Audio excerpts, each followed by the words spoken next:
ಪೋಷಕರ ಭಯಕ್ಕೋ ಅಥವಾ ದೊಡ್ಡವರ ಆರ್ಭಟಕ್ಕೋ ಅವನು ಅವಳನ್ನ ಮದುವೆ ಆಗಿರ್ತಾನೆ. ಆ ಮದುವೆ ಅವನಿಗೆ ಇಷ್ಟವಿರೋದಿಲ್ಲ. ಹೇಗಾದರೂ ಮಾಡಿ ಅವಳಿಂದ ತಪ್ಪಿಸ್ಕೊಳ್ಬೇಕು ಅಂತ ಕಡೇ ಬಾರಿ ಅದೊಂದು ಅನಾಹುತಕ್ಕೆ ಕೈ ಹಾಕ್ಬಿಟ್ಟಿರ್ತಾನೆ. ಪಂಚಾಯತ್ ಮಾತಾಡ್ತೇವೆ ಅಂದಕ್ಕೆ ಒಪ್ಪಿಗೆಂದು ನಮ್ಮ ಹುಡುಗಗೂ ಈಗ ಕಳ್ಳು ಬಳ್ಳಿ ಲೆಕ್ಕಾಚಾರಪ್ಪ ಏನು ಅವ್ರು ಹೇಳಿದ್ಕಿದು ಆಗು ಅಂತ ಹೇಳಿ ಬಂದಿದ್ದಿ ಸಹ ನಾವು. ಈಗ ಆಯ್ತು ನೀವೆಲ್ಲ ಒಪ್ಪಿಗೆಂದು ನಮಗೇನು ನೀನು ಸಂಬಂಧ ಇಲ್ಲಪ್ಪ, ನೀನು ಅವ್ರಿಗೆ ಸಂಬಂಧ ಅಂತ ನಾವು ಅವ್ರು ಎಂಡವರಿಗೆ ಬಿಟ್ಟು ಬಂದುಬಿಟ್ಟಿದ್ದೀವಿ. ನಿನ್ನೆ ಅವರೆಲ್ಲೇ ದೇವಸ್ಥಾನದಾಗ ಹೋಗಿ ಹೂವಿನವರೆಲ್ಲ ಹಾಕ್ಸ್ಕೊಂಡು ಅವನಿಗೆ ನಾಳೆ ಬೆಳಗ್ಗೆ ರಿಜಿಸ್ಟರ್ ಐತಿ ಅಂತ ಹೇಳಿ ಅವ್ರ ರೂಮ್ನಲ್ಲೇ ಎಲ್ಲೇ ಬೇರೆ ಕಡೆ ಇಟ್ಕೊಂಡಾರ. ನಾವು ಒಬ್ಬನ್ನ ಬಿಡೋದೇನಂತ ಅವ್ನ ಫ್ರೆಂಡ್ ಒಬ್ಬನ್ನ ಇಟ್ಟು ಬಂದಿದ್ವಿ. ಆ ಹುಡುಗಿಗೆ ನಾವೆಲ್ಲ ಮರೆಯಾಗೋ ತನಕ ಸುಮ್ಮನಿದ್ದು ನೀನು ಇರಂಗಿಲ್ಲಪ್ಪ ಹೋಗು ಅಂತ ಎದುರಿಸಿ ಕಳಿಸಿದ್ರಂತ ಸರ್. ಇವ್ನು ನನ್ನ ಮಗ ನಾವು ಅಲ್ಲೆದನ್ ಬಿಡು ಅಂತ ಸುಮ್ಮನಾದ್ವಿ. ಫೋನ್ ಇಲ್ಲ ಏನಿಲ್ಲ, ಅವನ ಹತ್ರ ಫೋನ್ ಇದ್ದಿಲ್ಲ ಫೋನ್ ಮಾಡಿ ಮಾತಾಡೋಕೆ. ಅವ್ರ ಫೋನ್ಗಳು ನಮಗೆ ಗೊತ್ತಿಲ್ಲ ಮಾಡೋಕೆ. ಹಂಗಾಗಿ ಅವನು ರಾತ್ರಿ ಸರ್ವತ್ನೇ ಬಂದು ಕದ ಬಡ್ದ ಸರ್, ಯಮ ಅಂತ ಅಂದ. ಅಲ್ಲ ಸುಮಾರು 2 ಗಂಟೆನೂ ಇರ್ಬೋದು ಸರ್. ಅವಾಗ ಕದ ಬಡ್ದ ನಾನು ಅವಿ ಯಾರೇ ಬಂದರ ಇದ್ದಾಳಲ್ಲಿ ಅಂದೆ. ಕದ ತೆಗೆದು ನೋಡೋತ್ತಿಗೆ ಅವ್ನು ಬಾಗ್ಲಾಗ ಬಿದ್ದುಬಿಟ್ಟು ಸಂಗ. ಅವನು ಎಲ್ಲಿ ಹೋಗಿ ತಗೊಂಡಾನೋ, ನಮ್ಮ ಮನೆಗಂತೂ ತಗೊಂಡಿಲ್ಲ ಸರ್. ಅವನು ಎಲ್ಲಿ ಹೋಗಿ ತಗೊಂಡಾನೆ ವಿಷ ಕುಡಿದು ಬಂದು ಮನೆಗೆ ಬಿದ್ದರು ಸರ್. ಅದು ಅಷ್ಟರಲ್ಲಿ ನಾವು ಆಂಬುಲೆನ್ಸ್ ಸಿಗೋಕ್ಕೆ ನಂಗೆ ಬಂದ್ವಿ.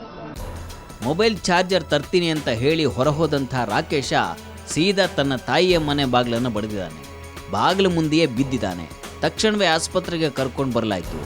ಆಗ ಹೊಸ ಡ್ರಾಮಾ ಕ್ರಿಯೇಟ್ ಆಗುತ್ತೆ. ಫೋನಿನ ಮೂಲಕ ಯಾರ್ದೋ ಮಾತುಕಟ್ಕೊಂಡು ರಾತ್ರಿ ಗಂಡ ಹಿಡ್ತೀವಿ, ಈ ಹುಡುಗ ಹುಡುಗಿ ಒಂದೇ ರೂಮಲ್ಲಿ ಇದ್ದರೂ ಕೂಡ ಫೋನಿನ ಮುಖಾಂತರ ಯಾರ್ದೋ ಮಾತುಕಟ್ಕೊಂಡು ವಿಷ ಕುಡ್ದ ಥರ ನಟನೆ ಮಾಡ್ಕಂತ ಹುಡುಗಿಯ ಜೀವನನ ಹಾಳು ಮಾಡ್ಬೇಕಂತೇಳಿ ಆ ಹುಡುಗ ಏನು ಹೇಳ್ತಿದ್ದಾನೆ ನಾನು ಇದಕ್ಕಲ್ಲ ಅನ್ನೋದಕ್ಕೆ ಅದಿಷ್ಟು ಸುಳ್ಳು ಸುದ್ದಿ. ತಂದೆ ತಾಯಿ ಮತ್ತು ಅವರ ಸಂಬಂಧಿಕರ ಬಲವಂತದಿಂದ ಹೇಳ್ತಿದ್ದಾನೆ. ನಿನ್ನೆ ಸಾಯಂಕಾಲ ಕೂಡ ನಮ್ಮ ಹತ್ರ ಇಲ್ಲ, ನನ್ನನ್ನು ಎದುರಿಸ್ತಿದ್ದಾರೆ, ನನಗೆ ಬ್ಲ್ಯಾಕ್ ಮೇಲ್ ಮಾಡ್ತಿದ್ದಾರೆ.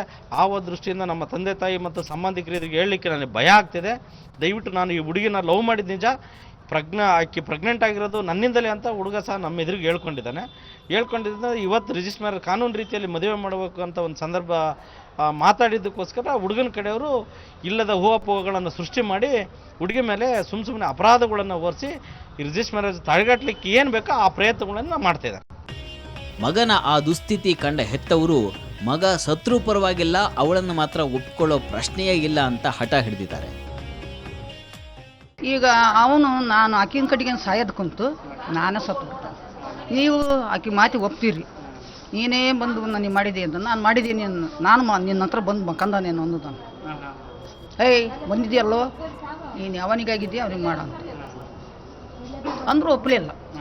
ಇವರು ಸಂಘದವ್ರದರಲ್ಲ, ಬರೀ ನಾವು ಏನಾರು ಒಂದು ತೀರ್ಮಾನ ಮಾಡ್ತೇವೆ, ರೊಕ್ಕ ಕೊಡಂಗಾರ ಮಾಡ್ತೇವೆ ಅಂದಕ್ಕೆ ನಾವು ಕುಂತ್ಕೊಂಡೀವಿ ಅಲ್ಲಿ.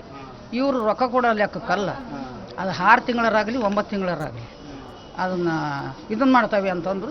ಹಿಂಗೆ ಕಾಣ್ತದ್ರಿ ಒಟ್ಟು ಹೆಂಗೆ ನಾವು ಜೀವನ ಅವ್ನು ಮಾಡೋದು ಏನು ಬಿಡ ವಯಸ್ಸೋಗೈತೆ ಮುದುಕನ ಏನು ಯಾರಿಗಾರ ಮುದುಕರಿಗೆ ಕಟ್ಟಬೇಕು.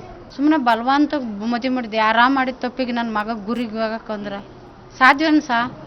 ಹಾಂ, ನನ್ನ ಮಗನ ಸಾಯ್ಲಿ ಆಕೆ ಸಾಯಿ ಹೊಟ್ಟೆ ಕೊಡ್ತಾನೆ ಅವನಿಗೆ ಅಂತಂದು ಆಟ ಬಿದ್ದರು. ಮೊನ್ನೆ ರಾತ್ರಿ ಮನೆಗೆ ಬಂದು ಗಲಾಟೆ ಮಾಡಿದ್ರು ನನ್ನ ಹತ್ರ. ಏನು ನಾನು ನಿನ್ನ ಮಗ ಹಿಂಗೆ ಮಾಡಿದಾನಂತ. ಅದಕ್ಕೆ ಪ್ರೂಫ್ ಏನು ಅಂತ ಕೇಳಿದೆ ನಾನು. ಹಿಂಗೆ ಅದಾಳ ಅಂತಂದು. ಅದು ಏನು ಟೆಸ್ಟ್ ಮಾಡ್ಸನವ, ಟೆಸ್ಟ್ ರಿಪೋರ್ಟ್ ಬರಲಿ, ಬೇಕಾದ್ರೆ ನಾನು ಮದುವೆ ಮಾಡ್ಕೊಂತಾನೆ ಅಂತ ಅಂದೆ ಸಹ ನಾನು. ರಾಕೇಶ್ ಮನೆಯವರ ಆಟ ಕಂಡು ತಿರುಗಿ ಬಿದ್ದಂಥ ಕಾವ್ಯ ಕುಟುಂಬದವರು ಪೊಲೀಸ್ ಠಾಣೆ ಮೆಟ್ಲೇರಿದ್ದಾರೆ. ಕಾವ್ಯ ಹೊಟ್ಟೆಯಲ್ಲಿರುವಂಥ ಮಗುವಿಗೆ ರಾಕೇಶನೇ ತಂದೆ ಅಂತ ಪಟ್ಟು ಹಿಡಿದಿರುವ ಅವರು ಬೇಕಾದರೆ DNA ಪರೀಕ್ಷೆ ಮಾಡಿಸಿ ಅಂತ ಕೂಡ ಪೊಲೀಸರ ಮುಂದೆ ಹಠ ಹಿಡಿದಿದ್ದಾರೆ. ಆಗ ಅಕ್ಷರಶಃ ತಣ್ಣಗಾದ ರಾಕೇಶ ಪೊಲೀಸರ ಮುಂದೆ ಸತ್ಯವನ್ನು ಒಪ್ಕೊಂಡಿದ್ದಾನಂತೆ. ಇನ್ನು ಮುಂದೆ ಯಾವುದೇ ಗಲಾಟೆ ನಡೆದಂತೆ ಸಂಸಾರ ನಡೆಸುವ ಭರವಸೆಯನ್ನ ಪೊಲೀಸರ ಮುಂದೆ ಹೇಳಿದ್ದಾನೆ. ಹೆಣ್ಣೊಂದರ ದಿಟ್ಟ ನಿರ್ಧಾರಕ್ಕೆ ಈಗ ರಾಕೇಶ್ ಆ ಮಗುವಿಗೆ ತಂದೆ ನಾನೇ ಅಂತ ಒಪ್ಕೊಂಡಿದ್ದಾನೆ. ಆಡಬಾರದ ವಯಸ್ಸಲ್ಲಿ ಆಟ ಆಡಿದ್ರೆ ಏನೆಲ್ಲ ಅನಾಹುತಗಳಾಗಬಹುದು ಅನ್ನೋದಕ್ಕೆ ಇದಕ್ಕಿಂತ ಮತ್ತೊಂದು ಉದಾಹರಣೆ ಸಿಗೋದಿಲ್ಲ ಬಿಡಿ. ಅವನು ಎಷ್ಟೇ ಪ್ರಯತ್ನ ಪಟ್ಟರೂ ಅವಳಿಂದ ದೂರ ಆಗೋದಕ್ಕೆ ಸಾಧ್ಯನೇ ಆಗಲಿಲ್ಲ. ಈಗ ಅವರಿಬ್ರು ಚೆನ್ನಾಗೇ ಇದ್ದಾರೆ. ಅವರಿಬ್ಬರ ಸಂಸಾರ ಸುಖವಾಗಿರಲಿ ಅಂತ ಹಾರೈಸ್ತಾ ಇವತ್ತಿನ FIR ಮುಗಿಸ್ತಾ ಇದ್ದೀವಿ. Good bye, take care.